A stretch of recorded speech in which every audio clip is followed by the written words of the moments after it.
আসসালামু আলাইকুম বন্ধুরা, আজকে আমার ফার্স্ট ব্লগ আজকে শুরু করছি।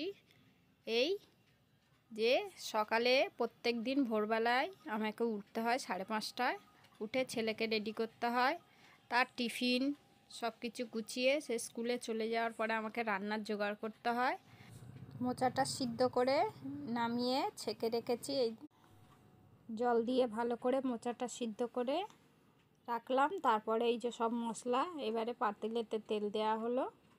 তেল দেওয়ার পরে তেলটা গরম হয়ে গেলে ওর মধ্যে একে একে সব ফোড়ন দিয়ে দেবো। গরম মশলা, তেজপাতা দিয়ে হালকা করে একটু লালচে ভাব এসে গেলেই এর মধ্যে একে একে পেঁয়াজ দেওয়া হবে। পেঁয়াজটা দিয়ে হালকাভাবে নেড়ে একটু লালচে ভাব এসে গেলে এর মধ্যে এবারে আদা দেওয়া হবে। হালকা নেড়ে চেড়ে নিয়ে এর মধ্যে এবারে মশলাগুলো সব একে একে দিয়ে দেওয়া হবে।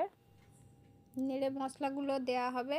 মশলাগুলো কি কি আছে দিচ্ছি: লঙ্কা গুঁড়ো, হলুদ গুঁড়ো, জিরে গুঁড়ো, ধনে গুঁড়ো, সব মশলা একসঙ্গে জল দিয়ে গুলে ঢেলে দিয়েছি। হালকা নেড়ে চেড়ে মোচা ঢেলে দেব। হালকা নেড়ে চেড়ে 3 মিনিটের মতো রেখে তার মধ্যে ডাল দিয়ে নাড়াচাড়া করে ভালো করে একটু নেড়ে কষিয়ে নিয়ে জল দিয়ে তারপরে সেটাকে ঢাকা দিয়ে স্টিমে হালকা করে রেখে দেব। আমার মোচা রান্না এবার কমপ্লিট পুরো। তার মধ্যে এবারে সব কিছু গুছিয়ে আমার হাজব্যান্ড অফিসে যাবে, গুছিয়ে সব প্যাক করে তাকে দিয়ে দিতে হবে।